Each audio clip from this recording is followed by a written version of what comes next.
Welcome to our YouTube channel guys. फिर से आपका अपने इस परिवार में स्वागत है गाइस। जैसा आप सभी को पता है, जब आपकी SGPGI हॉस्पिटल अटेंडेंट की भर्ती निकल के आई थी, हमने प्रॉपर तरीके से एक वीडियो बनाया था और आप सभी को लोगों को बताया था कि भैया यदि आप एएनएम हो तो आपको ये फॉर्म भरना चाहिए। बहुत सारी एएनएम ने फॉर्म डाला, ऑनलाइन आवेदन किया और अच्छा स्कोर भी गेन करके आया है।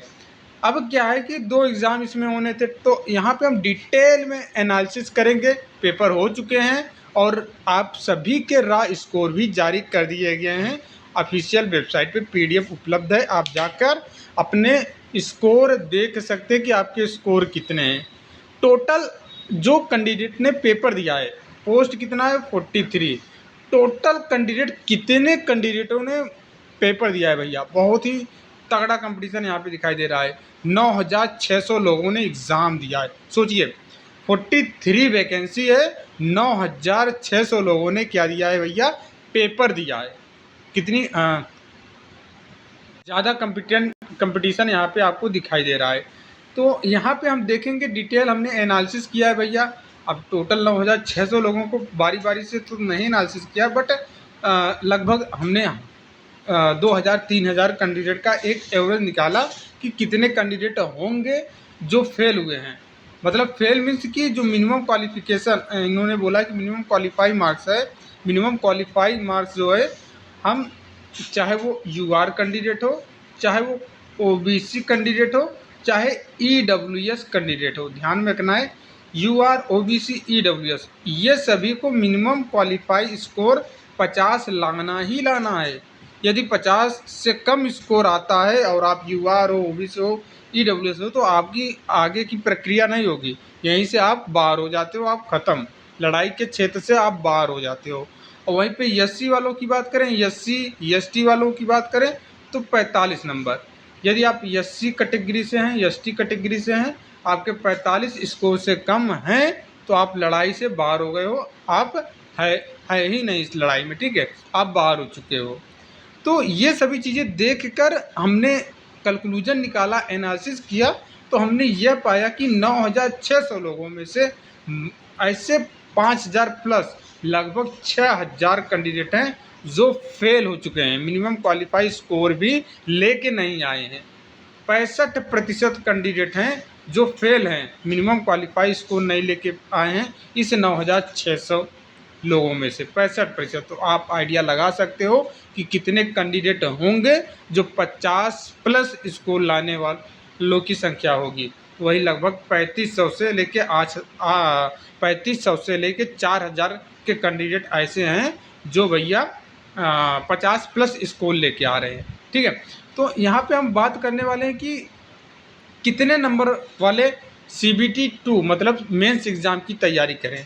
कितना स्कोर है आपका, OBC हो, EWS हो, SC हो, ST हो, कितना स्कोर है तो आप तैयारी में लग जाओ, या फिर कितना स्कोर नहीं है। पहली बात तो हमने बता दिया, यदि आपके 50 से स्कोर कम है तो आप कोई भी उम्मीद ना रखें। और आपकी कैटेगरी क्या है, OBC है, EWS है, SC है, ST है, तो आप लड़ाई से बाहर हो चुके हैं, आप कोई उम्मीद ना रखें, आप दूसरी भर्ती की तैयारी करें।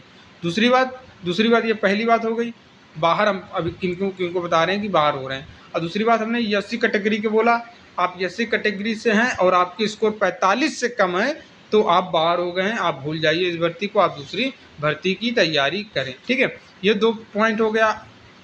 आपका रिजल्ट है, ठीक है, ये रिजल्ट है भैया। इसमें जो पेज की बात करें तो टोटल 201 पेज है। कितना है, टोटल 201 पेज है, ठीक है, टोटल 201 पेज है, 201 पेज है। और एक पेज में कितने कैंडिडेट हैं भैया, एक पेज की बात करें तो टोटल एक पेज में 48 कैंडिडेट हैं।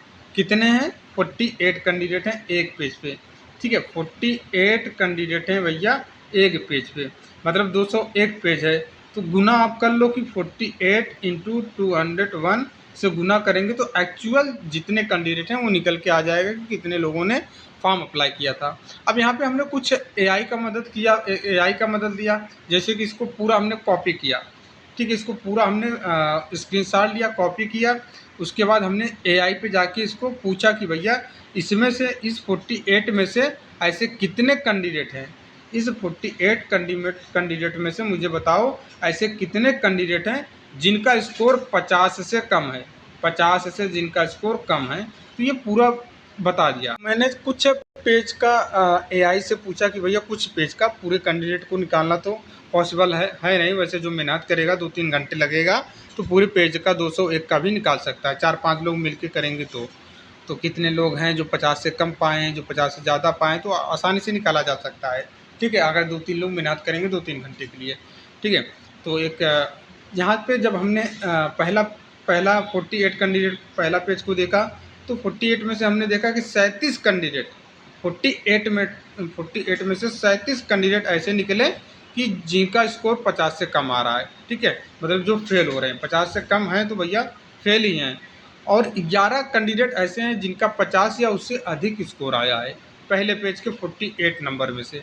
ठीक है, मतलब कि एवरेज की आप बात करेंगे तो पहले पेज में आपने देखा लगभग 77% ऐसे कैंडिडेट हैं जिनका स्कोर 50 से कम है, जो फेल हो चुके हैं। फेल मतलब लड़ाई से दूर हो चुके हैं। सोच लीजिए, पहले ही आप देख सकते हैं 77% लोग ने लड़ाई से बाहर। उसके बाद हमने सोचा कि चलो और भी देख सकते हैं। दूसरे पेज में हमने देखा कि दूसरे पेज में जब हमने इनसे पूछा कि भैया कितने कैंडिडेट हैं 48 में से, उन्होंने बताया कि 30 कैंडिडेट हैं। 48 में से 30 ऐसे कैंडिडेट हैं जिनका स्कोर 50 से कम है। दूसरे पेज की बात हो रही है। ठीक है, और 50 या उससे अधिक अंक पाने वालों की संख्या 18 है। यहाँ पे जब परसेंटेज की आप बात करेंगे तो भैया लगभग परसेंटेज 69 आ रहा है। ठीक है, वहाँ पे आप देखेंगे 77 और यहाँ पे 69 आ रहा है परसेंटेज। ठीक है, वहाँ पे आपने देखा 77% लोग फेल हो रहे थे, बट दूसरे पेज में आप देखेंगे 48 में से 69% लोग क्या हो रहे हैं, फेल हो रहे हैं। ठीक है, उसके बाद हमने सोचा कि चलो और देखते हैं आगे। ठीक है, और पता करते हैं। तो हमने तीसरे पेज को देखा। जब तीसरे पेज को देखा तो भैया वहाँ पे भी हमने पाया कि लगभग 62.5% ऐसे लोग हैं जो 50 से कम अंक लेके आ रहे हैं। ठीक है, और 50 से अधिक लगभग 37.5% लोग अंक लेके आ रहे हैं। उसके बाद नेक्स्ट पेज हमने देखा। जब नेक्स्ट पेज हमने देखा तो पाया कि 48 में से लगभग 33 कैंडिडेट ऐसे हैं जो 50 से कम अंक लेके आ रहे हैं। तो इसमें परसेंटेज बात करें फेल वालों की संख्या 68 थर्ड पेज में 68 कैंडिडेट फेल हो रहे थे। उसके बाद हमने देखा भैया नेक्स्ट कॉपी। तो कुल मिलाकर कहने का मतलब एक एवरेज हमने कुछ एनालिसिस कर लिया तो एक एवरेज पूरे पे निकाल दिया कि कितने ऑनलाइन आवेदन हुए हैं, 9600। ठीक है, 9648 क्या हुए हैं, ऑनलाइन आवेदन नहीं, पेपर दिया है। तो हमने इसमें से एवरेज निकाला कि भैया इसमें से कितने कैंडिडेट एवरेज। जब हमने एवरेज निकाला तो हमें ये आइडिया लगा कि भैया 9648 में से जब एवरेज निकाला तो हमें ये डेटा निकल के आ रहा है कि 65% कैंडिडेट क्या हो रहे हैं, फेल हो रहे हैं। ठीक है, मतलब इसका 9648 में से 65% कैंडिडेट फेल हो जा रहे हैं। फेल तो लगभग 5000 प्लस कैंडिडेट क्या हो गए हैं, फेल, जो बाहर हो गए हैं। अब उनकी बात किया ही नहीं जाएगा, ये डेटा निकल के आएगा। उसके बाद जब इस पर कटाप की ओर जाएंगे तो कटाप कितनी हो सकती है CBT 2 के लिए। सपोज दैट कटाप वो डिपेंड करेगा कि कितना गुना ये लोग बुलाते हैं एग्ज़ाम में। टोटल भर्ती कितनी है 43, तो कटाप वही डिपेंड करेगा CBT 1 का कि भैया 43 का कितना गुना ये लोग पास कराते हैं। जैसे कि और भर्तियों की बात करें तो और भर्तियों में 13 गुना 14 गुना, जैसे रेलवे की बात करते हैं तो वहाँ पे जैसे 2 एग्ज़ाम है तो 13 गुना 14 गुना बुला लेते हैं। JEE की बात करें तो JEE में लगभग इतना कैंडिडेट को बुलाया जाता है। तो कहने का मतलब क्या है कि भैया जैसे RRB JEE की भर्ती आती है सेंट्रल लेवल पे, उसमें भी CBT 1 CBT 2 उसके बाद DB और फाइनल ज्वाइनिंग कुछ नहीं होता है। उसी प्रकार से आपके भर्ती में CBT 1 कर दिया है, मतलब कंप्यूटर बेस्ड टेस्ट फर्स्ट और कंप्यूटर बेस्ड टेस्ट सेकंड, 1 और ये सेकंड। तो इसमें भी अब RRB JEE में जब बुलाता है CBT 2 में बैठने के लिए, वो भर्ती के सापेक्ष 15 गुना अभ्यर्थी को बुलाता है।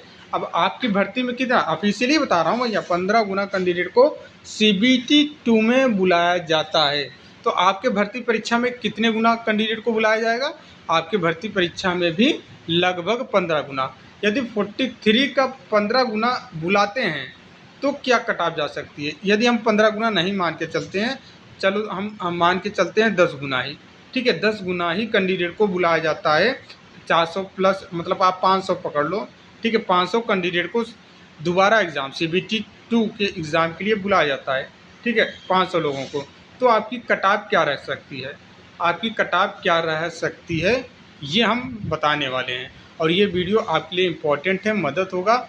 और चैनल पे नए हैं तो भैया सब्सक्राइब जरूर कर लेना, हॉस्पिटल अटेंडेंट वाले, क्योंकि आपको यहीं पे ही सब कुछ मतलब विथ प्रूफ के साथ, एनालिसिस के साथ चीज़ें दिखाया जाएगा। ये नहीं कि जो मन में आया ऐसे बता दो, ठीक है। हर एक चीज़ कही गई बात के पीछे लॉजिक होता है, कुछ रीज़न होता है, तभी चीज़ें बताई जाती है। जो भी कैंडिडेट यूआर हैं तो भैया आपके लिए जो कट ऑफ रहेगी, यूआर के कैंडिडेट के लिए जो कट ऑफ रह सकती है CBT 2 एग्ज़ाम के लिए, ठीक है, मतलब जो CBT 1 का कट ऑफ आएगा यूआर कैंडिडेट के लिए भैया 60 नंबर से लेके 65 नंबर के बीच में, ठीक है, यूआर कैंडिडेट के लिए। और वहीं पे यूआर का ही हिस्सा क्या है, EWS है।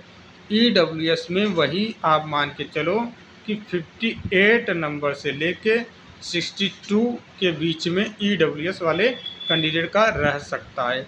अब OBC की बात करें भैया, OBC की कट ऑफ क्या रह सकती है, OBC की, तो OBC की कट ऑफ क्या रह सकती है CBT 2 में बैठने के लिए, CBT 2 में बैठने के लिए OBC की कट ऑफ ये आप मान के चलें कि 53 नंबर से लेके 58 के बीच में। OBC के 53 से लेके 58 के बीच में OBC के कैंडिडेट हैं तो भैया आप CBT 2 की तैयारी में लग जाएं। ये प्रॉपर तरीके से हमने बता दिया। और वहीं पे SC और ST की बात करें, SC और ST की बात करें, SC की और ST की बात करें तो भैया आपके 49 से लेके 52-53 के नंबर के बीच में हैं, तो आप अपने आप को सेफ जोन में माने और अपनी CBT 2 की तैयारी करें। तो ये पूरा कट ऑफ हमने बता दिया है। अब बात आता है कि जैसे कि बोलते हैं कि मेरा शिफ्ट में 2 ही शिफ्ट में पेपर हुआ है। अब जैसे कि फर्स्ट शिफ्ट में बोला जा रहा है कि पेपर सर मेरा आसान था, सेकंड शिफ्ट वाले के द्वारा बोला जा रहा है कि सर मेरा पेपर टफ था, तो क्या मुझे नॉर्मलाइजेशन का नंबर मिलेगा या नहीं मिलेगा। भैया यदि बहुत ही ज़्यादा अंतर दिखता है कि हाँ सच में कठिन है, सच में आसान है, तो वहाँ पे 1-2 नंबर का बेनिफिट मिल सकता है। ये कुछ भी हो सकता है, बट मुझे तो नहीं लगता है कि 1-2 नंबर का दिया जाएगा बेनिफिट। लेवल अगर वो जांचेंगे, लेवल आएगा तो किया जा सकता है, ऐसा कोई बड़ी बात नहीं है। तो उम्मीद करते हैं अब आपको ये सटीक और सही एनालिसिस पता चल गया होगा, आप भी मेहनत करके ये चीज़ें कर सकते हो। तो यदि आपको वीडियो अच्छा लगा होगा तो वीडियो को एक बार लाइक करके, चैनल पे नए हैं तो चैनल को सब्सक्राइब कर लिया करिए, ठीक है। और बाकी चीज़ों को हम नेक्स्ट वीडियो में डिस्कस करेंगे। यदि कोई डाउट रह जाएगा तो आप कमेंट सेक्शन में पूछ लेना, ठीक है। तो मिलते हैं नेक्स्ट वीडियो में, तब तक के लिए जय हिंद, जय भारत।